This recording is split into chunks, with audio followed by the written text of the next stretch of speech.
Hello, everyone, and welcome to our final webinar of the day and of the Weather-Band Jamposium 2023, Science, Communication, and Tornadoes, this webinar. Thank you to our panelists and our audience for joining us today. For the audience, if you have questions during this webinar anytime, please feel free to put them in the Q&A at the bottom of your screen. We'll have specific time for questions from the audience after each presentation. I'd like to introduce today's moderator, Melissa Griffin. Melissa Griffin currently serves as the Assistant State Climatologist at the South Carolina State Climatology Office. She is involved in various weather-related outreach and education initiatives, including CoCoRaHS, the Community Collaborative Rain, Hail, and Snow Network. Thank you, Melissa, for joining us today. Thank you so much, Eric, for the introduction.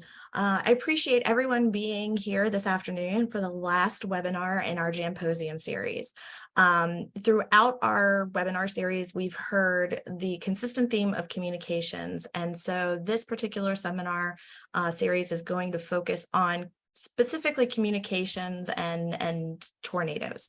And we are very delighted to be joined today by three very amazing speakers, two of which happen to be warning coordinating meteorologists from the National Weather Service. Their responsibilities include ensuring consistency and integrity of the National Weather Service products and services, working closely with media, emergency managers, other state, county, tribal, and local government officials to ensure that their communities are prepared for hazardous weather, and occasionally working those forecast desks and the warning operations desks in these significant severe weather outbreaks. To kick us off, we're going to start with Rick Smith, who happens to be the warning coordinating meteorologist at the National Weather Service Norman's Forecast Office. Rick has been a meteorologist in the National Weather Service since 1992 and has worked at multiple offices before assuming this position in Norman since January of 2002. Rick has been recognized for several awards across his storied career for the work that he's done in communications and for his work he's done during multiple severe weather outbreaks. So Rick, with that, I'm going to turn it over to you to get us started. All right. Good afternoon. Thank you so much, Melissa, and really appreciate the invitation to be on the Jamposium, the webinar. I think this is a very cool idea, and hopefully people are getting a lot of good information out of it. It's a great opportunity. So I'm going to go ahead and jump into the presentation here. Looks like you can see my slides okay, so I'm gonna move on. It's communications is really the core of what the Weather Service does, what broadcast meteorologists do, anybody that's trying to get weather information out, and certainly any type of hazardous weather needs good communication. But tornadoes, given the short time scale and the intensity and the impacts that they can have, there's a kind of a different layer of challenge with that. So we're going to talk about that here for just a little bit. We're going to talk about communication, not hype. So we kind of need to determine or figure out or try to guess what hype might be. And there's different definitions of hype. You can look in the dictionary and get a couple of different definitions. Merriam-Webster, publicity of an extravagant or contrived kind. You can kind of imagine that being applied to weather information. And here's another one. As a verb, hype is to create interest in by a flamboyant or dramatic method to promote or publicize showily. And again, you can kind of imagine that happening in weather too. So you think we've got definitions of hype, so it's pretty straightforward. What is hype in weather and what is not? But it's actually very complex. It's not that simple. There's different perceptions of hype, and it just depends on who you're asking. One person can look at information like this and see it as, they can look at tweets like this and see it as information. It's information to help someone be prepared. It's information to help someone know what may be coming. They're talking about severe weather, one of the most active periods this generation, a major severe weather outbreak, prolonged severe weather outbreak. So to some people, they would read that as information. To others, they would look at that as hype. You know, we most often think of hype when we're looking on social media. I mean, certainly the increase of social media, especially Facebook and Twitter, has increased the ability for people to they now have a mechanism, a voice now to share weather information. And anybody can become a weather person on social media and share information. So a lot of times we associate hype, or we think of hype with maybe amateur forecasters or people on social media. But the perception of hype can apply to anyone. We've been accused of hype in my office. This Storm Prediction Center tweet, some people could look at that and say, that's hype. You're talking about stuff that's so far away. We don't know what's going to happen. You're just getting people excited. But other people look at that as very valuable information from a reliable source. So the concept of hype is not as cut and dry as we might think it is. So when is weather information considered hype? When might it be too much in some people's eyes? Well, it really totally depends on who you ask. One interpretation of hype, one viewpoint of hype is that if we start talking about weather too soon or too early, we've had discussions just this week. We've had a severe weather risk for tomorrow. It started on the day 5 SPC outlook. Some people think that's too far out. And the fact that you're starting talking about it 5 days out means you're going to be talking about it for 5 days. And to some people, that prolonged, repeated exposure just leads them to believe this is too much. This is hype. People's expectations play into what is hype. When weather professionals are communicating weather information about tornadoes, especially, there's a lot of could, possibles, things like that. People don't often hear those words, though. A lot of people just interpret a forecast and outlook even to mean it will happen.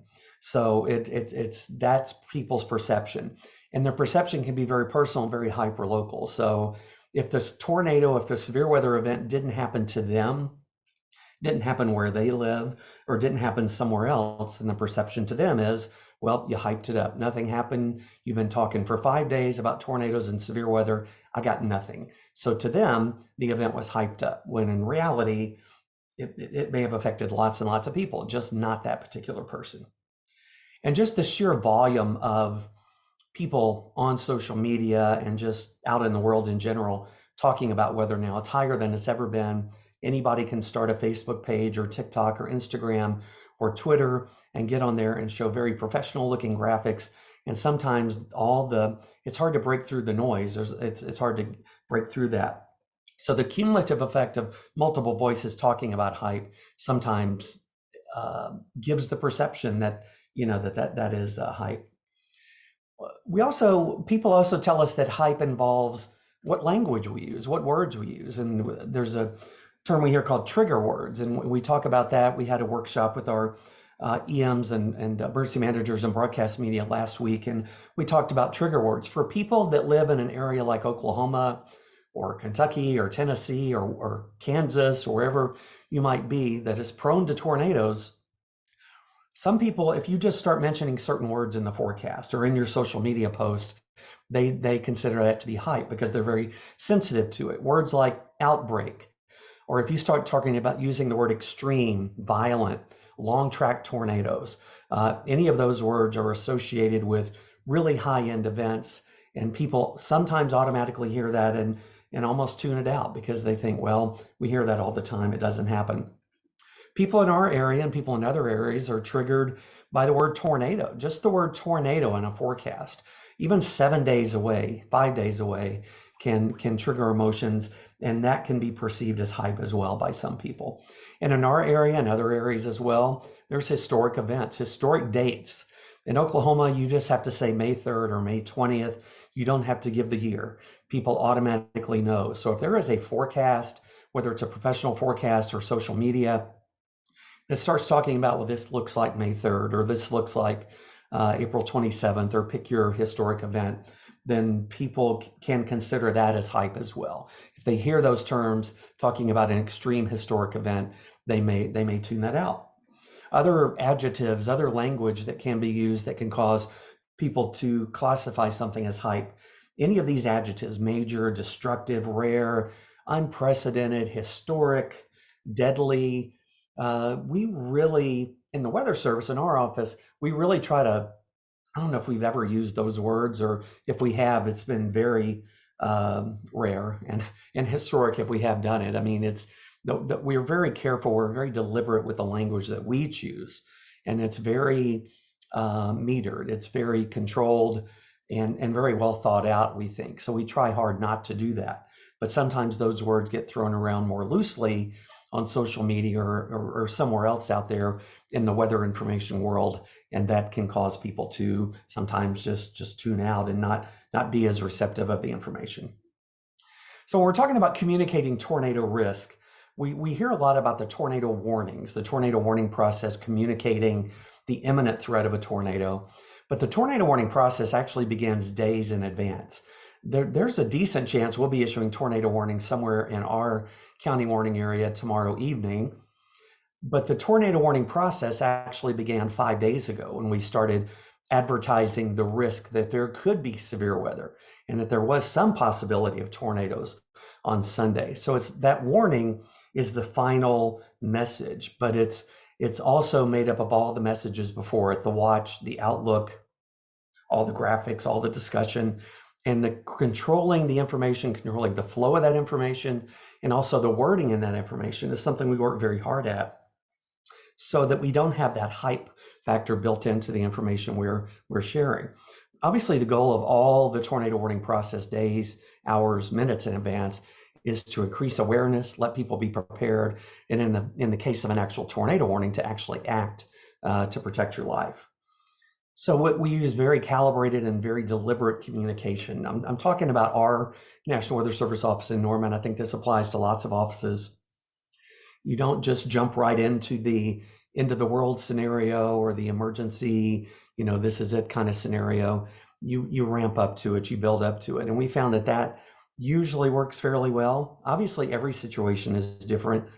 And even in the Weather Service, even if we're being as careful and calibrated and deliberate as we possibly can, there's still going to be people out there that see it as hype because we're talking about it too early or we're talking about it too often. So it really is about balance. It really is, when we're talking about tornadoes, we want to give people as much advance notice as possible, but we have to balance that with the inherent uncertainty in the forecast. So we're not certain, even on big, huge, historic days we've had in our area, May 20th, May 3rd, May 31st, 2013, we were very confident that there were going to be tornadoes, but we weren't 100% confident. So there's always a little bit of uncertainty in there. So how much information do we need to put out? How far in advance? If there's a lot of uncertainty, there's a higher potential it may or may not happen, but we still need to let people know about it. So it's a real challenge with meteorologists and forecasters to struggle inside your head. How soon is too soon? How much is too much? So, but I want people to know in the Weather Service and in TV meteorology in some cases too, lots of cases, I think it's very well thought out. So just a summary of kind of some of the concepts that we use in our office of how to message tornado risk with as little hype as possible. Really, this is all about science-based service. That's in the back of our mind at all times, the information that we're providing. We think using clear language, not beating around the bush. If you think tornadoes are possible, say tornadoes are possible. Calm voices, and calm voices can come verbally if you're doing a webinar or a briefing for emergency management partners like we did today and yesterday, or a calm voice and in writing, the words that you choose. A consistent message is important. We're going to talk about ramping up to the event here in just a second, but that steady cadence of information coming out of the office is really important. We really believe in telling people what we know when we know it. Even if there's some uncertainty, we believe that that's important. We may need to change the information, but that is the cornerstone of our tornado emergency communication, weather communication, is that we have to acknowledge that there's uncertainty in the forecast. There's challenges. We're never going to have a forecast that's 100%. Sometimes we can be minutes away from an event and we're still not 100%. But we do acknowledge that in our communication. And we do believe it's important to ramp up the messaging as your confidence and concern increases. So beginning days in advance, going to hours, going to minutes, there's kind of a stair-step approach. You have an outlook, then you have a watch, then you have a warning, but maintaining that continuous flow of information that as your confidence in the event happening and your concern about the event happening increases, then the frequency of your messaging increases, the urgency of your messaging may increase as well. So it's a lot easier to start small and get bigger than it is to go on day 5 and say this is going to be a historic outbreak and then have to back the other way up, because then that just increases confusion as far as the messaging goes. So so that, but really the bottom line is if everything is an emergency, then nothing is an emergency. So in weather communication and tornado communication, you really have to calibrate your message so that you have a higher end messaging place to go when you really, really need to. All right, that is all I have. So much for that, Rick. That was an amazing, just overview of that, that process, that trying not to hype, trying to get people to become weather aware of a situation that is coming towards them. And I love the way that you kind of described, working the uncertainty into it and trying not to use those trigger words. I do believe we have a question. Has it been a challenge for the National Weather Service in how they carefully communicate weather messages, and how perhaps some of like the non-professionals on social media communicate, or even in other channels? Well, it's certainly been a challenge. I mean, if you would have told me 15 years ago that we're going to have so much weather information out there, people won't be able to handle it, I would have thought, well, you can't have too much weather information. You can have too much weather information. It's good that people are passionate about weather, want to share information, but it just creates a lot of noise. There's some really good messaging out there, but there's some that is just kind of on the extreme that is geared toward getting clicks and getting eyes on pages and things like that. So there's a whole spectrum in there. So the Weather Service is just doing what we do. We continue our messaging. We try to be as active on social media as we can to get into that space as far as broadcasting our message as well. But in the end, it's really just about building trust and encouraging people to find reliable sources of information. There's excellent, reliable sources that aren't meteorologists even, that are out there on social media doing things responsibly. But that has been a challenge for us. I think we've responded pretty well to it, but it's a challenge for everybody in the weather enterprise, just getting through all that noise. All right. Thanks, Rick, for answering that question. And I'm going to ask the audience, please use your Q&A box. We are going to have time at the end of the session for any additional questions that you may have for Rick or any other panelists. And kind of following on the heels of what Rick just mentioned about that ramp up, going from the days to the hours to the minutes. We're going to bring in Kelly Butler. And Kelly Butler is an early career meteorologist with the National Weather Service office in Wichita, Kansas. She's a native of Massachusetts, so I'm pretty sure that was a big change from going from Massachusetts to Wichita. But she seems to have enjoyed adapting to that wild weather that the Central Plains has, along with her dog Maple, which I thought was really kind of neat. She's a graduate of Northern Vermont University in Linden and also Ohio University. And Kelly's going to talk to us about that communication process and lessons learned from what she's called a near miss from an EF3 tornado in April of last year. So I know Kelly's getting ready to start sharing her screen, and I will toss it to her. Thanks, Kelly.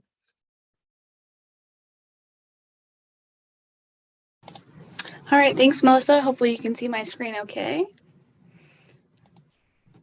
All right.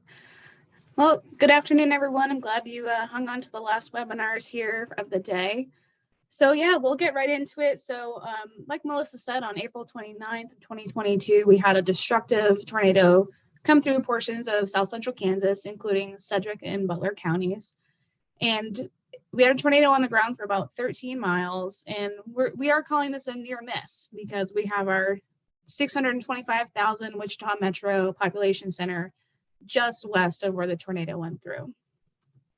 So we'll get started. So here's a nice picture at about 8 p.m. on the night of the 29th. So pretty obvious that we've got a really mature looking supercell here. And, for most weather enthusiasts and meteorologists, there's a certain radar aspect that you would expect to see on radar. So here is our 8 o'clock time, well, 7:59. We have reflectivity in the upper left, we have storm relative motion in the upper right, and we have correlation coefficient on the bottom left, and the picture again in the bottom right. So if anybody's looked at radar in a nice classic supercell, this doesn't quite fit the bill for that. And your eye might be drawn to this area where for sure we have some really strong inflow coming in, but you also might be wondering, well, where's the hook echo on this really classic storm? And it was actually one of those cases where you have a low reflectivity hook echo. And these are pretty historically challenging to get good tornado warning lead time on because it's kind of hard to see. And they can be overlooked if you're not being really careful. So this is about where in that white circled area where your hook echo actually is. And it doesn't actually get any better until you go very high in the column, and which at some point that's not as helpful if you were scanning lower in the atmosphere with your sails cuts and everything like that. So our radar imagery this day was a little bit less representative of what was actually going on. And so that was just another plug for spotters and how much we need you and value your information. So we're going to skip to about 8:10 p.m. What you're seeing on the radar, again, it's not that great, but it's a little bit more classic-ish than what you would see. You can kind of follow your reflectivity hook, low reflectivity hook echo here. And our tornado is already on the ground. So a lot of people, you might not say that this represents a tornado, but there it is. So this is at 8:10. And if you can see at the bottom where you see kind of the funnel and then you have a little space there, you know, we didn't have full saturation all the way to the ground, but if you look carefully, you can see the little dust and debris cloud showing up right about there. So about 8:16 p.m., we're just moving through this. We start to see our debris ball on radar and a nice couplet in your storm relative motion. And the tornado itself went through various different structures throughout forms throughout its life cycle. And some of those, you know, we have this nice little corkscrew over here. Again, you have that non-saturated area, part of the funnel. And then we have, you know, your destruction as it starts to really go into the more populated areas. Now about 8:18 p.m. is when that tornado went right through the Andover YMCA. And this was about the time that it was at its full strength, or the strongest, I should say. But luckily, the culture of the YMCA is really to foster safety, and they make that a priority all the time. So they were actually able to go through their well-versed safety plan and get about 30 people into shelters safely, and that sheltered through the tornado there. And the tornado did continue for another 13 minutes, but I kind of really wanted to focus on this point here because it really speaks volumes about what we're all trying to do together. So at the National Weather Service, like Rick said, you know, we're sending out safety graphics, we're sending out briefing packets days in advance. We're doing the best we can to get the word out. Now, we can't do everything ourselves. You know, we need our partners and the public, you know, to share the information as well. So that's exactly what happened leading up to this day. You know, we're sending out our stuff to the emergency manager, in this case, Butler County. And, you know, they're taking what they need out of our briefings, and then they're forwarding that pertinent information onto their partners and their local businesses. And that's what happened for the YMCA. They received a briefing via the Butler County emergency manager, and they took action right away. So they were practicing their safety plan days in advance of this event, and they also practiced it the day of, just in case. And because of that, lives were certainly saved. You know, if you talk to anybody from them, they said they had just enough time. They could feel it on the back of their heels when they were closing the door. That's, you know, their words. So clearly it's all of us working together to be able to spread this information and save lives. So I talked briefly about how important spotters are in communicating with them, but it was also a challenging day to be a spotter this day because of how different and unique the situation was. So there was a really high cloud base, which also made it difficult for someone to tell how close or far they were from the tornado. And again, like I said, we had this area where we weren't fully saturated to the ground at certain times throughout the tornado's life cycle. So depending where you are, you see different things. At one point, the Butler County Emergency Management, they were receiving calls of funnel cloud, the tornado has lifted and it's over, and we have a tornado ongoing. Now, all those were coming in at the exact same time. So creating situational awareness was challenging because you're not sure, do we have multiple tornadoes on the ground? Is it gone? Is there a new one? So there was a lot of confusion at some points during the day. Now at the National Weather Service here locally, we had, gone over, what could we have done better? And one thing that we found, we were caught a little bit understaffed for this event. And how that kind of played out for us, we've just gone through this huge tornado drought for our area. I think it was over 600 days, which is pretty novel around here, without a tornado. And so normally for a severe event, one person can cover multiple different tasks. But when we're going to be impacting part of the metro area, those tasks that are usually multitask really need undivided attention. And so we fell short in that area, and that harmed, some of our communication during the event.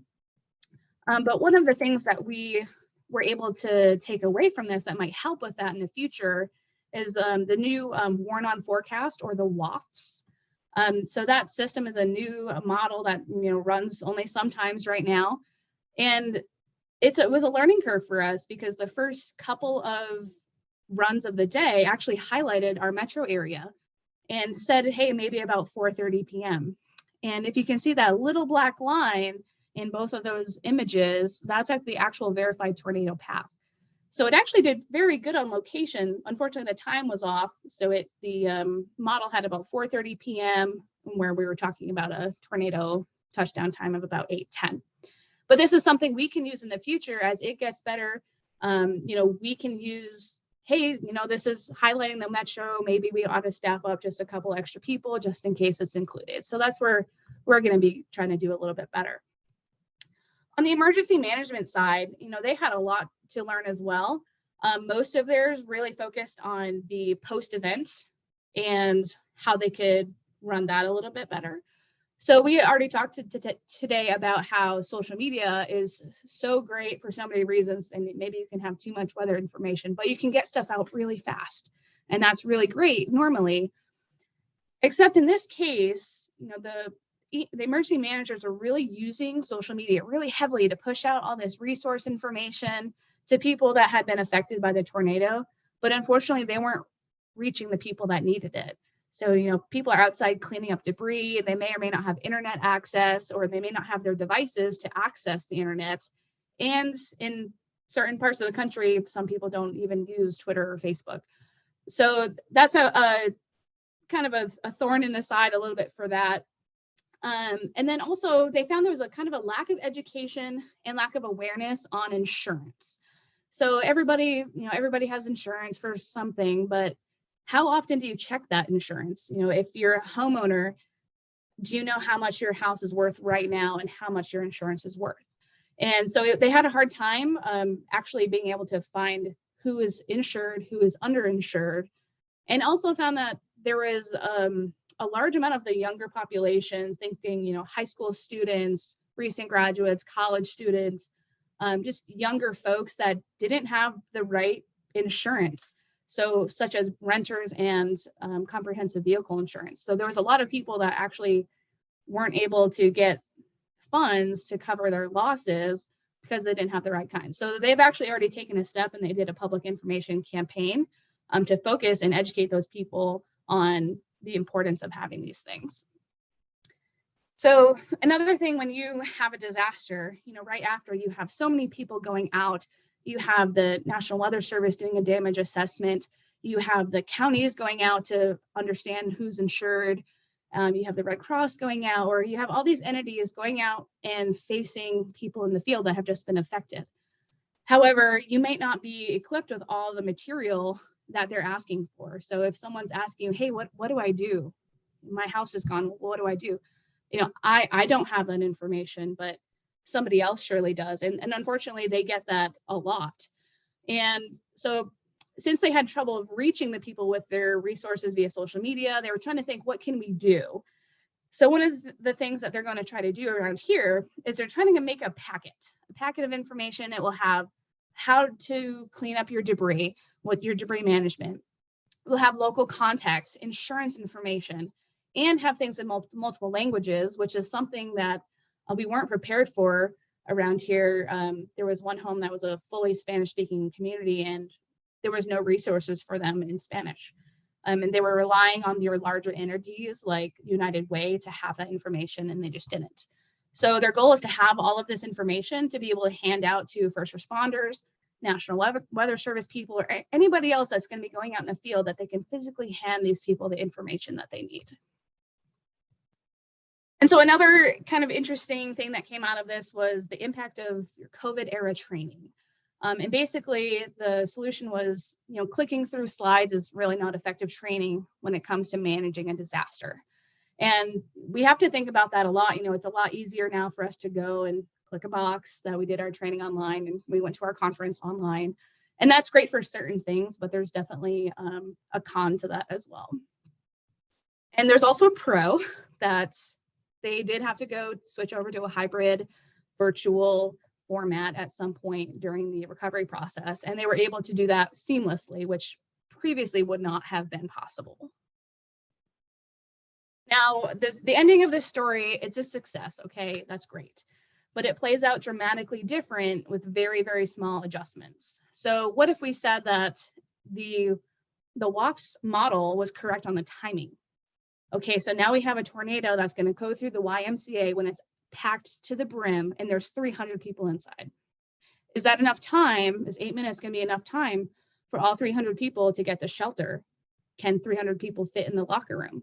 All these things we don't know. What about that apartment complex, which is right next to the tornado, which is in that photo there? There's 208 units there on a Friday night, and there's no place to shelter. Does everybody make it? And probably one of the bigger issues or things to come out of here was the visibility of the tornado. Since it was very, very highly visible, everybody wanted that golden photo for social media, but sometimes at the expense of shelter. There was also far too many people that only took shelter because they saw the tornado. They didn't take shelter when they got the alert. Their mom called, hey, there's a tornado, get the shelter. That just was over and over again. We heard it in the field. The emergency managers were hearing it from people. So we have this kind of a big problem, because we're trying to alert these people, hey, take shelter now. And they're waiting until they have 30 seconds to do so. And we have to think about the behavior that this is installing. So, the next tornado for the people that have just been affected, are they going to wait to see that one too? And if so, what if it's less a visible tornado or a rain wrap tornado? Are we okay? Or did people now just make, bad behavior choices? So we can really dive into this, but, if we just move that tornado track by 5 or 10 miles, we're then into the heart of the Wichita Metro, where the population goes from rural and you're skirting a city to pretty much straight through 50,000 people. So we have to ask, are we doing all the right things and communicating all the right information, where even if it takes that track number 3, are we all still okay? Do we have a success story? So like I said before, it's going to go down as a success, and that's fantastic. There was no fatalities. We did everything right? We all worked together. But we also had some lessons and challenges. And like we said, there were a couple of small items that, man, if that went one way or the other, would we still be having a success story? And we want the success story to be because of preparedness, awareness, and action. So action isn't just taking shelter 30 seconds before, it's practicing your plan 4 days before, 3 days before. And so we want that to be the reason that it's a success and not based on luck. So that's all I have. Thank you so much, everybody. Thank you so much, Kelly, for that. You actually got a couple of really good questions in our chat box that I'm going to ask for you to quickly kind of address, and we'll come back to some of the other questions that have been submitted at the end of the session. But one of them came in and it's asking, what kind of information would you find valuable from the enthusiast community. And I guess also maybe kind of expand upon storm spotters and the importance of the storm spotter training process. Sure.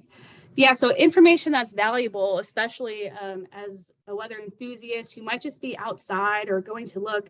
You know, we talk about social media a lot, and we do post stuff there as well. But you have to think, you know, your Aunt Joe, she might not follow the National Weather Service and know that this is coming. A lot of people don't have cable anymore. They're relying on, you know, these streaming services and things like that. So as somebody who is a weather enthusiast, who's probably much more up to date on this stuff than maybe your family and friends are, sharing that information, being another outlet to push that information is going to be really great. And then also as a spotter that's in the field, it's so important, and we can't do our jobs well without you. And the two most important things I would say is always know where you are, because your safety is important too. So, you know, I would feel horrible if someone gave me a spotter report and got this great picture for me, but they weren't being safe. So making sure you're safe. And then if you are in the area, you know which weather service you need to contact, or phone call or Twitter works great. And just make sure you let us know where you are, what time it happened. You also have to remember sometimes the cell service isn't the best in this part of the country. So if you posted something and it was 15 minutes old, you know, that's important for us to know that's current or it's not. Thank you so much, Kelly. Like I said, we've got some additional questions coming in. We're going to go ahead and transition to our last speaker in the session, and we'll come back to all the rest of these questions. And Rick and Kelly are going to stick around so we can answer as many questions as we possibly can. So with that, we are going to go to our last speaker of the session, who is our second warning coordinating meteorologist, Christine Welges.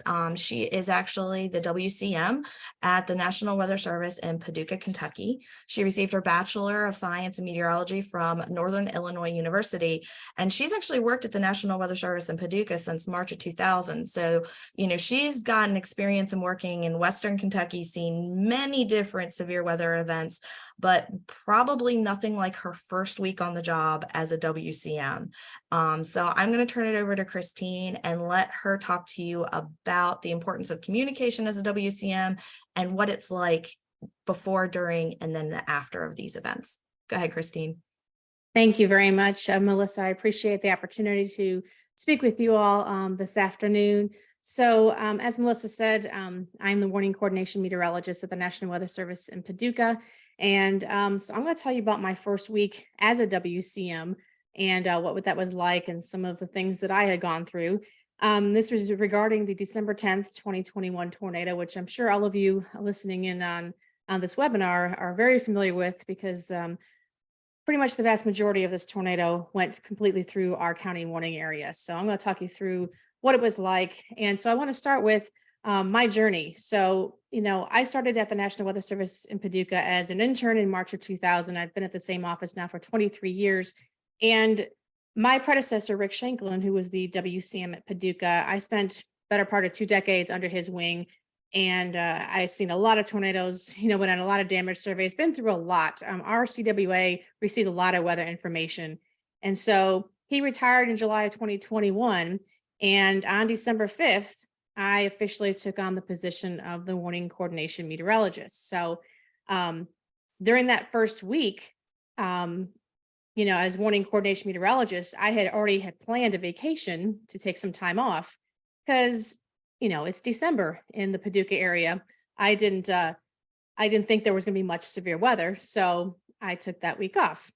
Well, the very first day of my vacation, my boss calls me and says, "Hey, I'm picking you up. We're going on damage surveys." So I was already doing damage surveys on the first 2 days of my vacation, and as we all know, it was about to get much worse.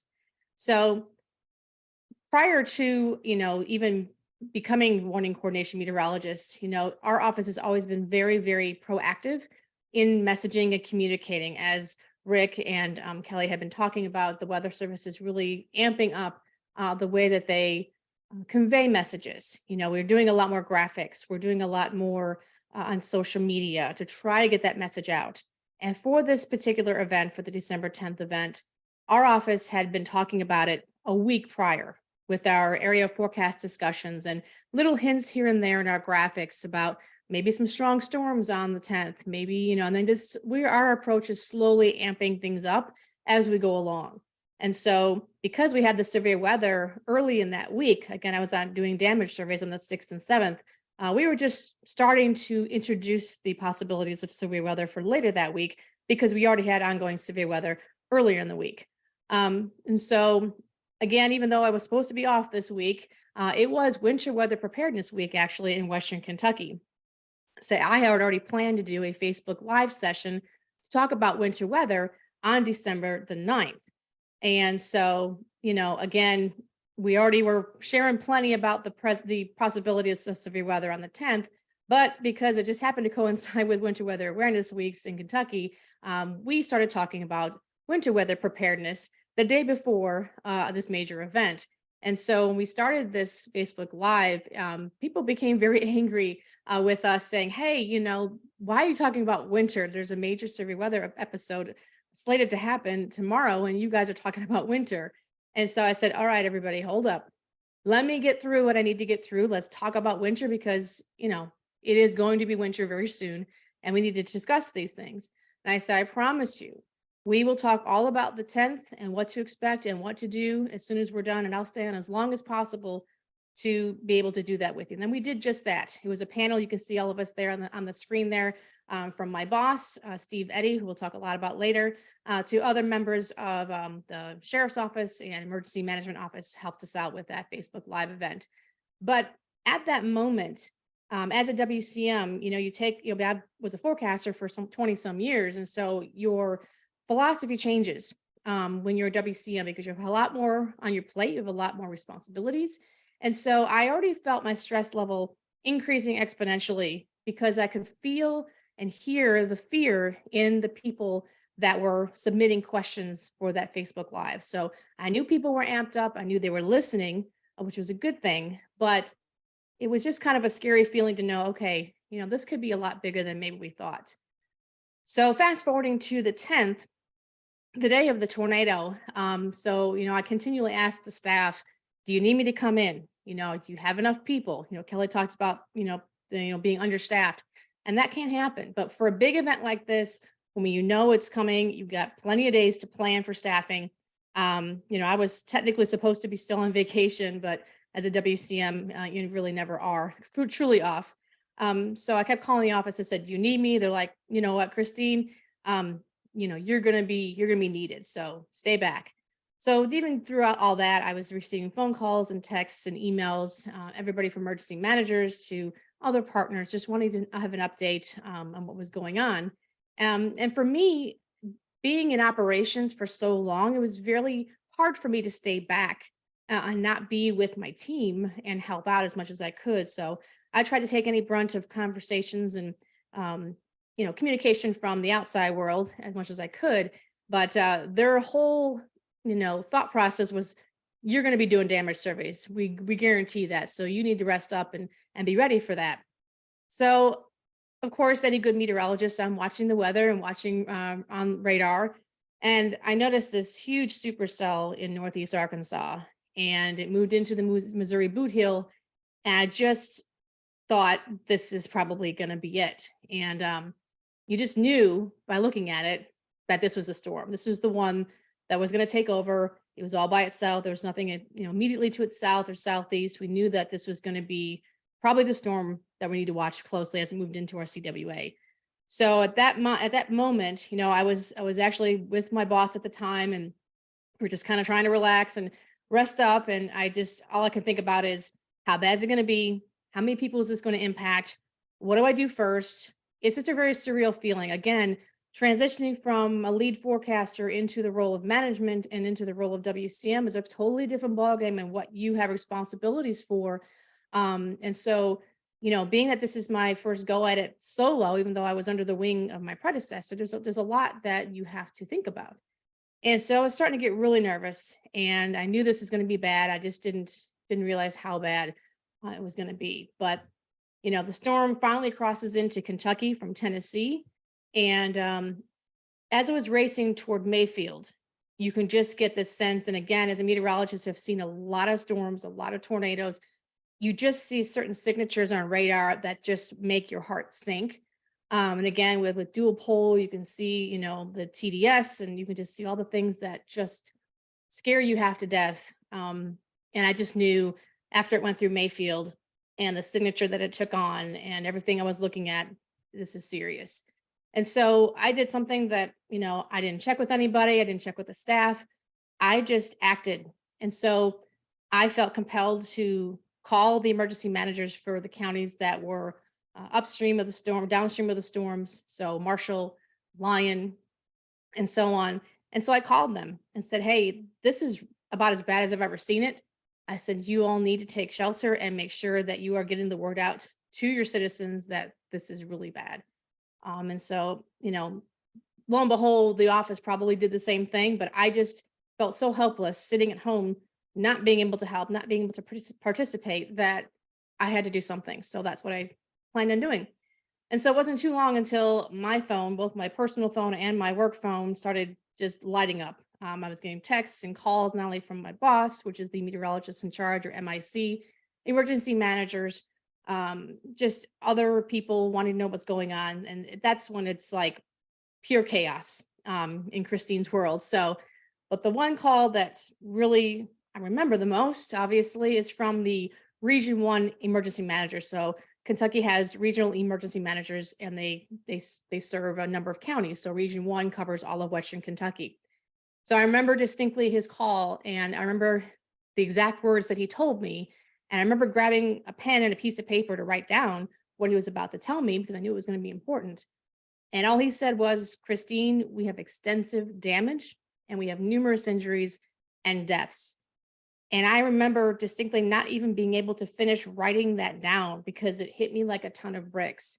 You know, when you live and work and play in an area for 20 some years, these are your people. These are, you know, your brothers and sisters and your friends and people you go to church with, and lots of different things. And so when you hear those words, I just completely froze and I couldn't even write anymore.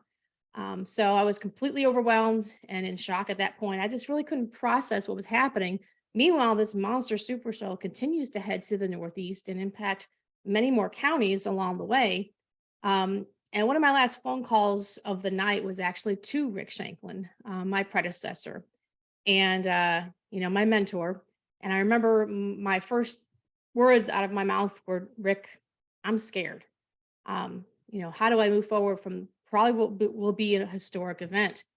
Of course, Rick was his normal self and was very supportive and gave me great advice. And even with all that, I don't think I slept much that night. Not that anybody really did. So the next day, the biggest thing I remember is there was so much damage. I wish that I can try to illustrate to all of you just the scope of the damage that was there.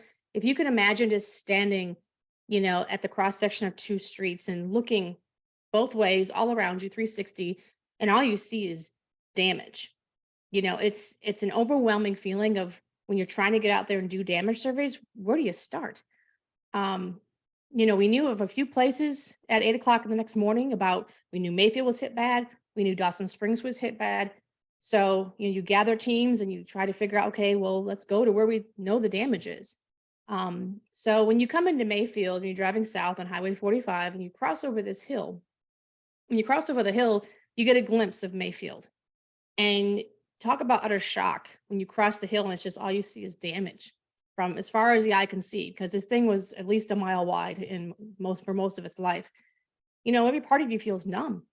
Nothing, no amount of training, no amount of years, no amount of experience that you go through can really prepare you for what you're about to see, hear. So we had so many different concerns to deal with. There's just widespread damage, completely destroyed structures. So you're looking at a structure like that picture in the upper right. You're like, well, what was that? I had to pull up Google Maps and go on Street View and be able to say, okay, it was a 2-story, you know, apartment building, or that was a 2-story,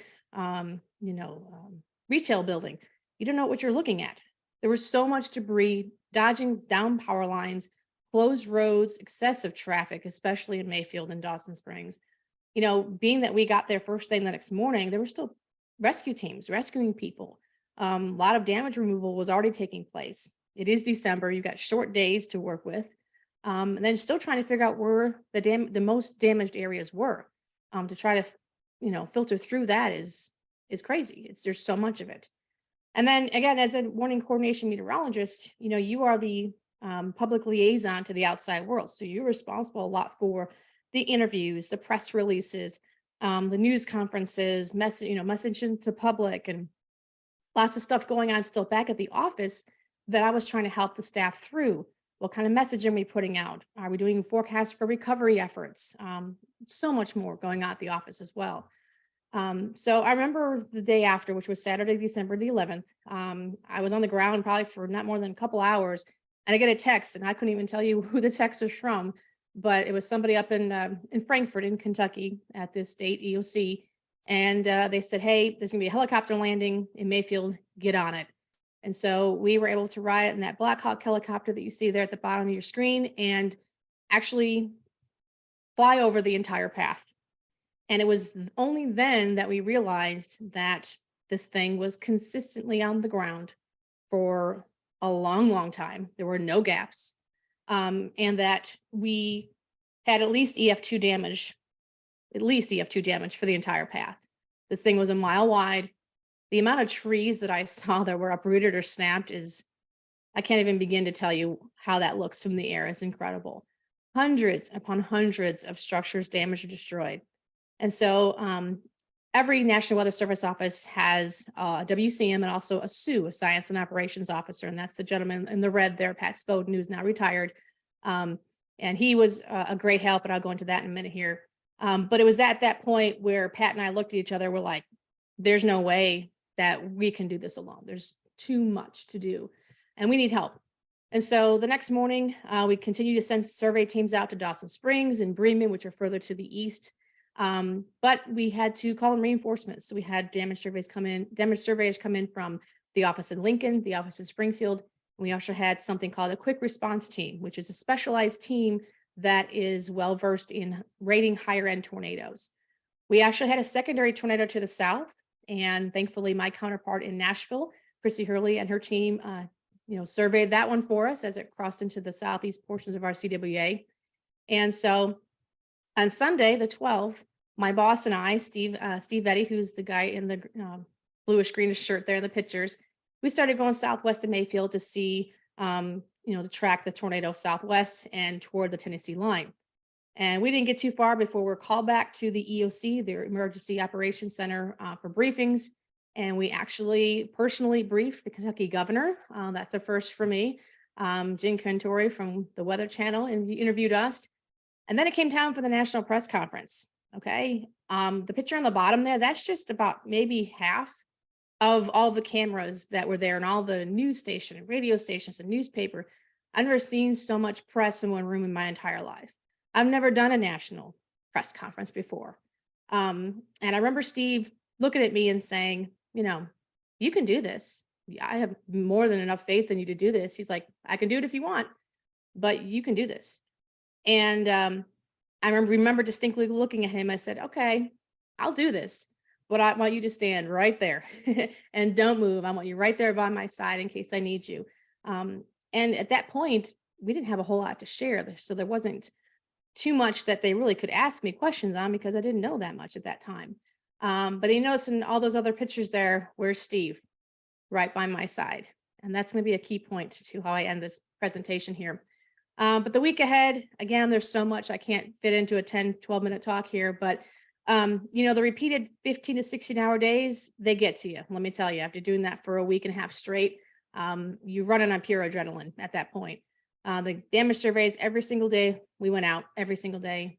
We had 60 Minutes who came in on Sunday night, and they were with us Monday and Tuesday, both doing some ground work with us. And then that picture you see there, they were actually set up in our office on the Tuesday, I think, after the event. And you guys had a chance to watch the 60 Minutes. It was a very, very well done documentary on the tornado.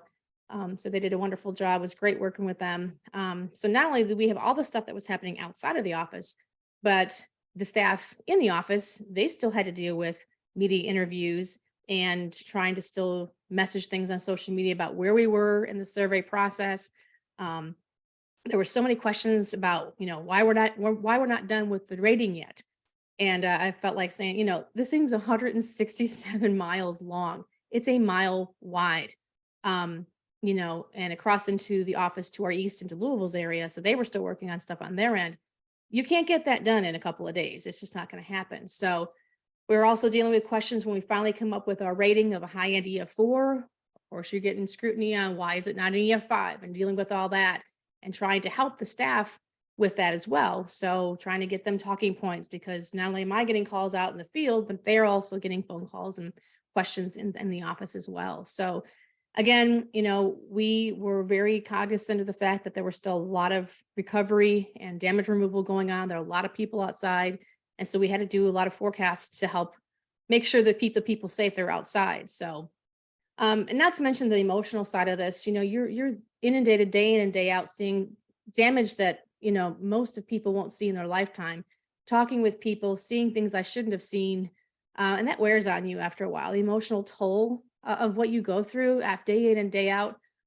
It's a lot to go through. And we actually had, help come into the office to, help us through that process, because, it did bother a lot of us.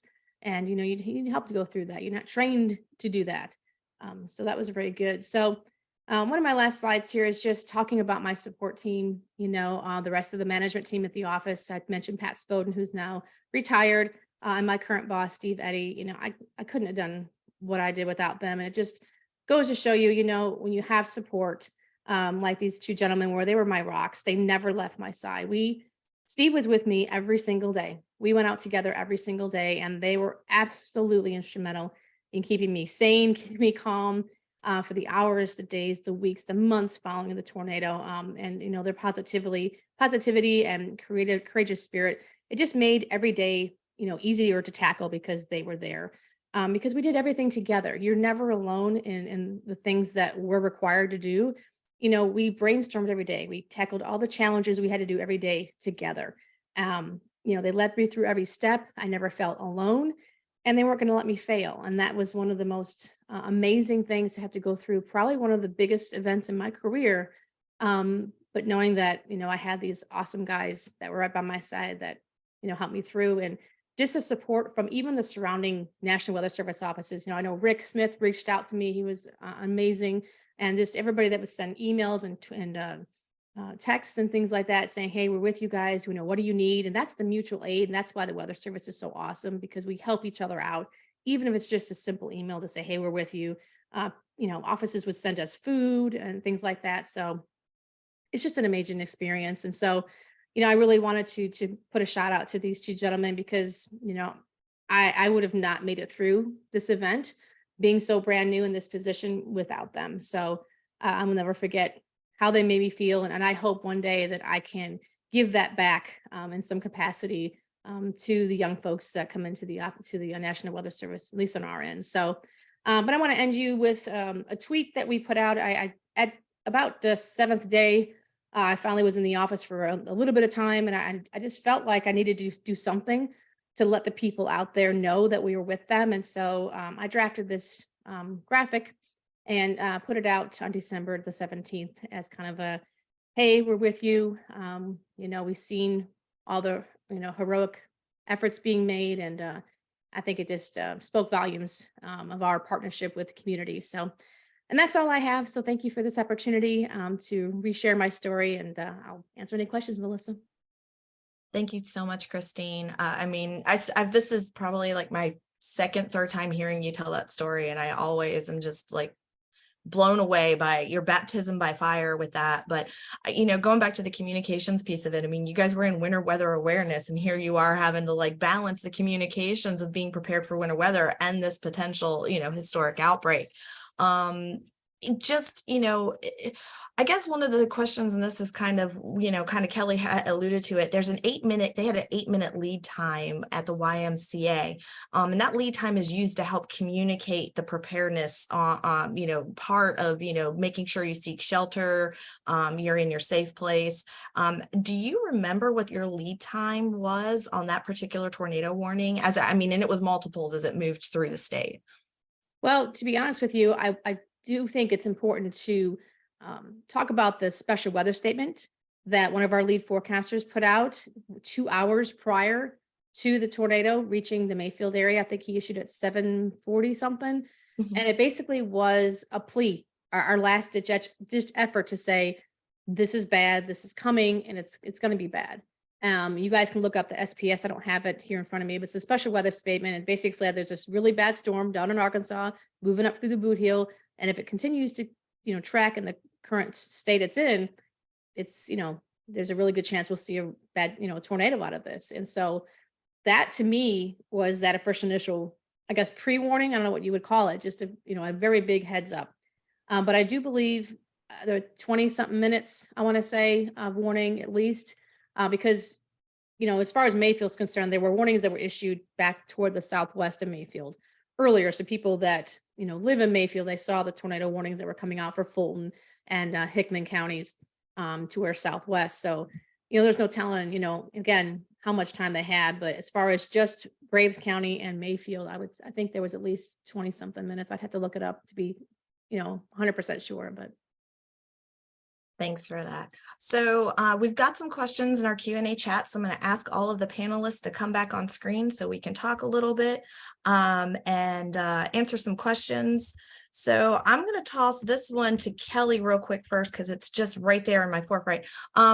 Did you happen to have, as a communication piece, we often hear the use of sirens, people talking about using sirens to kind of communicate that tornado warning, in addition to getting the wear alerts and other ways to communicate. With that particular, system, we have a question on, were the sirens triggered for the area? And if they were triggered, were they effective? Yeah, that's a great question. So the sirens were triggered. Now, there was feedback, though, that the dispatch centers being in the metro were so overwhelmed with calls of, people were seeing funnels for up to 10 minutes before. So there was feedback that, they did get it out, but they almost missed it because it does require interaction from the dispatcher to push the button to actually make them go off. And since then, they have made changes where that's no longer the case. If we send it out, it will automatically go off. And they also have a new system now that would allow very specific people to be able to activate the siren from their devices. And the second part of that was I think it was helpful in some sense to some people having the siren go off, but from the feedback that we did hear on interviews and asking people, again, people were waiting to see it. They knew, they heard the siren, but we had that same thing about some people saying, well, I didn't hear it in my house. So there's still that education piece that sirens aren't made to be heard in your house. They're made to be heard outdoors to alert people that are unaware. So making sure you have multiple ways to getting alerts. If you're in your house, make sure you have a weather radio or some other form of communication where you can get that alert. But there were a lot of people that said they did hear it, but a lot of people did not take the appropriate action. Christine, Rick, do you guys have any comments about the use of sirens as a communication tool? We could do a whole afternoon or day of talking about sirens. They're one important piece of the process. I'm not one of the people that says chop them all down and be done with them. People do rely on them too much. They're not supposed to be heard inside. They're not supposed to wake you up. If they're used properly, if it saves somebody's life, if it gets them to go turn on the TV, then it's worth it. But there's an over-reliance on them for sure. Yeah, Melissa, I would just, second what Kelly and Rick said. It's just whenever I'm speaking with any group, I don't care who it is, it's always a matter of having multiple means to get the warning. You might rely on sirens, but you better have your phone, have the WEA on alert, enabled, and you better have a weather radio or at radio or TV. So it's all about having multiple means because you're definitely more covered if you have multiple ways to get those warnings. All right. And Rick, I know you kind of answered this question in our Q&A, but I kind of thought it was a good question to kind of bring up. Is there a weather communications like ethic, not hype document that, enthusiasts could use when sharing information? So, and I'd like you to talk a little bit about that. And I'm going to drop that link in the chat for anyone else.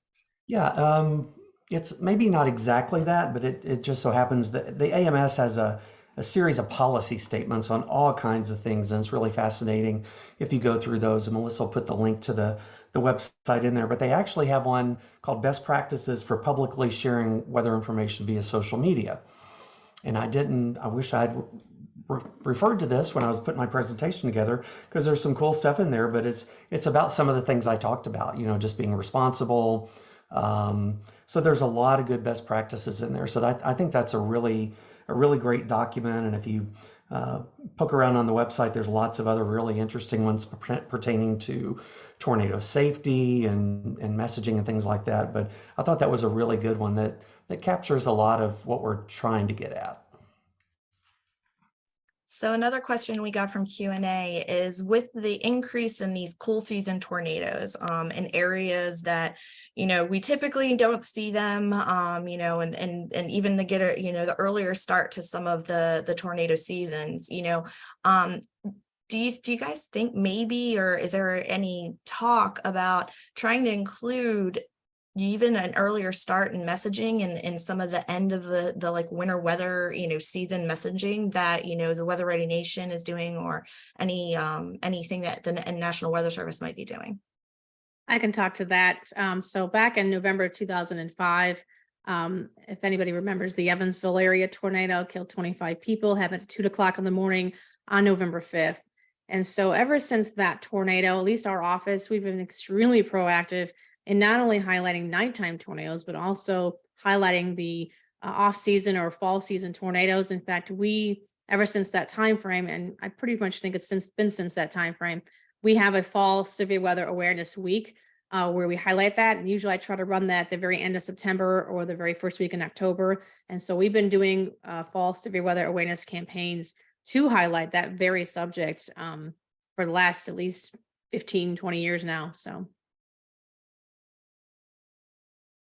Yeah, and even in our area, and I think Kelly would agree too, she's our neighbor to the north, but I mean, we tell people tornado season is January 1st through December 31st.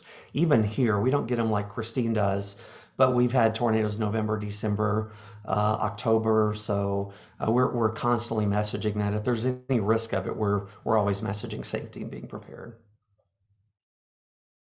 And I think that's been the key message through your 3 talks. Thank you guys again so much. And a lot of the talks that we've had during our AMS Jamposium, we ran over a little bit, but I think it was worth it to answer some of those questions and to hear from Rick and Christine and Kelly in this particular session. Steve earlier going over the top 10 weather events, and then our winter weather webinar that we had earlier with Matt Vaughn, Jamie Enderlin, Greg Carbon, and Jeff Haverson. So, I'd like to thank everyone for joining us today for today's webinar. We have had, like I said, amazing webinars over the last 2 days that have covered a wide range of topics. And we really do appreciate every single one of our speakers taking time to provide insightful discussions and valuable contributions, for the latest that's going on with the latest science and information in the, weather, water, and climate enterprise. So with that, I'm going to toss it over to Eric for additional closing statements. Well, I just want to say thank you so much, Melissa, and to you, all of our panel. We really appreciate your time today, as well as the time of all our speakers today and yesterday. It's been really great. And we want to thank you, WeatherBand membership, for coming up here. This great lineup of topics and speakers is thanks to your feedback and support. If you have further questions, anyone, I know we didn't necessarily get to everyone's chats today, but if you want to talk about it more about this webinar or any of your other questions today, feel free to discuss it on the WeatherBand Community Forum. All AMS members and WeatherBand members can view recordings of today and yesterday's webinars, as well as the entire webinar archive from our website. So if you want to access those files and learn about AMS membership, you can visit us at amsweatherban.org. And if you've joined us today and you're not a Weatherband or AMS member, and you'd like to view these recordings or get more involved after what you've heard today, Weatherband membership is actually half off until the end of February. So you have a little bit of time to get that. And be on the lookout. We want to hear from you about next year's topics. So we will get in touch about your chance to submit some topics. So I want to thank you all for joining us today. Hope you have a great rest of your weekend. Thanks.